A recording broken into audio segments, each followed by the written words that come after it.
Wusstest du, dass mehr als 60% der Lernenden sagen, sie verstehen plötzlich viel mehr Deutsch, wenn sie regelmäßig Geschichten hören? Das ist echt krass, oder? Vor allem, wenn man vorher denkt, ich muss nur Vokabeln pauken.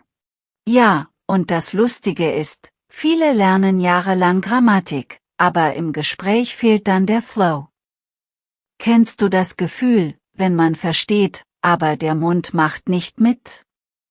Genau da helfen Geschichten und Audio total. Oder noch besser. Hast du schon mal gemerkt, dass du eine Redewendung aus einer Story behalten hast, ohne Karteikarten? Das bleibt halt im Kopf, weil da ein Bild und eine Emotion dabei ist. Hey zusammen, schön, dass ihr da seid. Ich bin Julia, und heute geht's darum, wie Geschichten und Audio echt beim Deutschlernen helfen. Wir schauen uns Tipps an, machen kleine Rollenspiele und ja, wir testen euch auch mal kurz. Ich bin Tim, hallo? Also, wir quatschen locker, aber mit klaren, praktischen Ideen.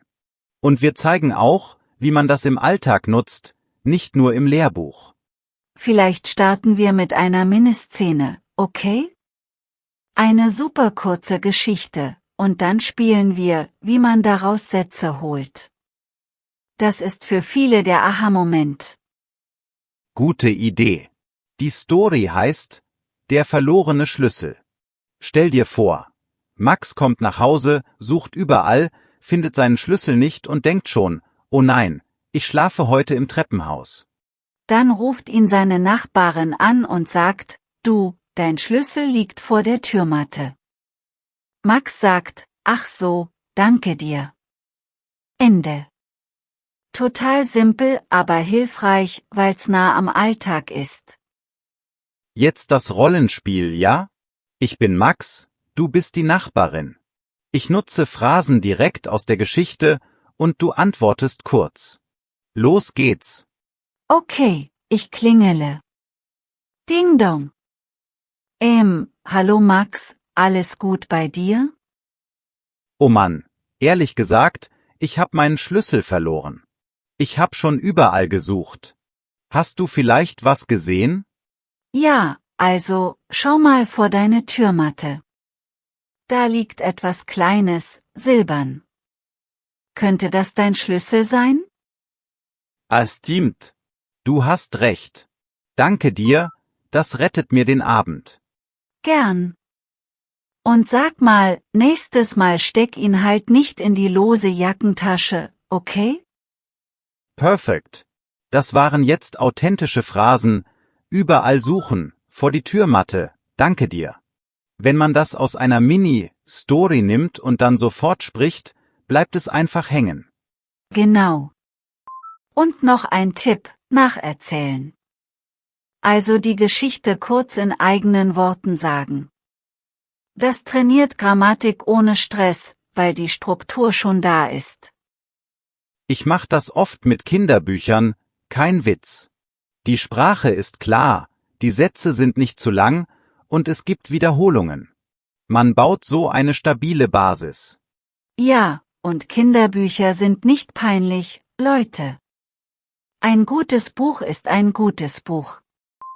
Außerdem sind die Bilder wie kleine Eselsbrücken im Kopf. Apropos Audio. Viele hören beim Einschlafen einen kurzen Podcast oder eine Geschichte. Manche erzählen echt, dass sie morgens Wörter im Kopf haben. Es klingt komisch, aber naja, ausprobieren schadet nicht. Wichtig ist nur, nicht zu schnell, nicht zu lang. Lieber jeden Abend 10 bis 15 Minuten, als einmal pro Woche eine Stunde. Regelmäßig ist der Schlüssel, haha, Wortspiel. Casa Stop Mini-Quiz. Weißt du noch, was nacherzählen heißt? Also, einmal testen, Julia? Ja klar, nacherzählen heißt, ich höre oder lese eine Geschichte und erzähle sie dann kurz mit meinen eigenen Worten. Nicht perfekt, aber verständlich. Dadurch übe ich Grammatik und Wortschatz in einem. Genau, Punkt an dich und an alle, die's richtig hatten. Wenn ihr mitsprecht, aktiviert ihr das, was ihr sonst nur passiv kennt. Das macht später Gespräche viel leichter. Lass uns über Aussprache reden, gerade bei Audio total wichtig. Viele verwechseln Ü und wenn ich Tür sage und jemand hört Tour, dann wird's schnell lustig oder peinlich. Ja, ich hatte mal einen Schüler, der im Restaurant Kürbis bestellen wollte und Kurzbiss sagte. Alle haben gelacht, aber er hat's nie wieder falsch gemacht. Audio hilft, diese feinen Unterschiede zu hören. Und das führt zu Shadowing, also gleichzeitig mitsprechen. Man hört einen Satz und spricht ihn direkt nach, fast im gleichen Tempo. Das trainiert Rhythmus, Betonung und Mut. Wollen wir eine schnelle Shadowing-Übung machen? Ich sag's langsam, dann normal. Satz ist: Ich finde meinen Schlüssel nicht, kannst du mir helfen? Erst langsam: Ich finde meinen Schlüssel nicht, kannst du mir helfen? Und jetzt normal: Ich finde meinen Schlüssel nicht, kannst du mir helfen? Wenn ihr mitsprecht, achtet auf das Ü in Schlüssel. Lippen etwas runden, wie ein kleines Pfeifgesicht. Noch ein Punkt aus der Praxis. Übertreibt nicht mit sogenannten Kognaten, also Wörtern, die ähnlich aussehen. Aktuell heißt eben nicht aktuali, sondern momentan. Das führt sonst zu Missverständnissen. Oh ja, ich erinnere mich an die Party-Story von einer Hörerin. Sie wollte sagen, das schmeckt gut, also ein Kompliment. Aber sie sagte, das stinkt gut, und alle fingen an zu kichern. Da sieht man, wie wichtig Audio ist. Man hört das CH in schmeckt, das M, das K. Wenn man es oft hört, rutscht es im Kopf an die richtige Stelle. Lesen allein reicht da oft nicht. Und Geschichten geben Kontext. In einer Essensszene hörst du 100-mal, lecker, riecht gut, schmeckt gut, probier mal. Das baut ein Netz, und du greifst automatisch zum richtigen Wort. Es gibt ja auch die Diskussion, Vollimmersion nur auf Deutsch oder erstmal mit einer Brücke über Englisch. Manche sagen, wenn du auf Englisch lernst, bleibst du hängen. Andere finden, es nimmt Angst. Ich sag mal so, Hauptsache, du hörst viel gutes Deutsch. Erklärungen auf Englisch können am Anfang helfen, klar. Aber die Eingabe, also das Material, sollte so viel wie möglich auf Deutsch sein, mit Geschichten und echten Stimmen. Genau. Und man kann beides mischen. Kurze Erklärungen in der eigenen Sprache, aber dann sofort in die Story eintauchen. Das ist wie Schwimmen mit einer sicheren Leiter am Beckenrand. Kleine zweite Minirolle, diesmal für Aussprache. Ich sag 3 Wörter, du wiederholst, und ich geb Feedback. Deal? Okay, ich bin der mutige Schüler. Schieß los. Erstes Wort, fühlen. Du. Fühlen. Mit langem Ü, Lippen rund, Zunge vorne. Fühlt sich gut an. Haha. Gut. Zweites Wort, füllen. Kurz, knackig. Fullen. Kürzer, wie ein kurzer Atem. Merke ich mir mit dem Bild: ein Glas kurz auffüllen. Top. Drittes Wort, fuhren. Mit U, Lippen nicht so rund. Fuhren. Spüre den Unterschied. Das ist genau der Punkt. Viel hören, dann formen sich die Laute richtig. Noch 2 schnelle Tipps, bevor wir gleich zum Ende kommen. Erstens, lies laut mit, wenn du eine Hörgeschichte hast. Das heißt nicht schreien, nur klar sprechen. Laut lesen verbindet Auge, Ohr und Mund. Zweitens, bau feste Rituale. Zum Beispiel jeden Morgen beim Zähneputzen eine kurze Audionotiz hören und einen Satz nachsprechen.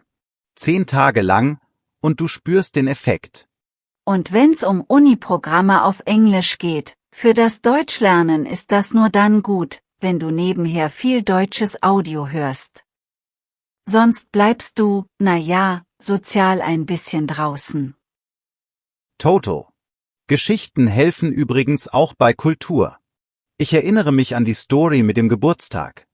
In Deutschland ist die Feier oft strukturierter, man sagt pünktlich Hallo, bringt ein Geschenk und es gibt feste Momente. Wenn du solche Szenen hörst, weißt du später, wie du dich verhältst. Absolut. Und wer gern improvisiert, kann eine Szene stoppen und laut sagen, was sag ich jetzt? Dann ausprobieren, dann weiterhören und vergleichen. So lernst du aktiv, nicht nur passiv. Noch ein Mini-Fehler, der oft passiert, man sagt eventuell und meint aktualli. Eventuell heißt aber vielleicht. Wenn du eine Story hörst, merkst du schnell, wie das Wort wirklich benutzt wird. Ja, Kontext rettet dich. In einer Krimi-Geschichte, eventuell war der Nachbar zu Hause. Klar, das ist nur eine Möglichkeit, kein Fakt. So bleibt's hängen. Zum Abschluss eine Mikroübung zum Nacherzählen. Ich sag 3 Sätze, ihr wiederholt sie in euren Worten. Max suchte seinen Schlüssel. Die Nachbarin half. Am Ende lag der Schlüssel unter der Fußmatte. Und jetzt ihr, vielleicht sagt ihr, Max war gestresst, dann bekam er einen Tipp, und zack, Problem gelöst.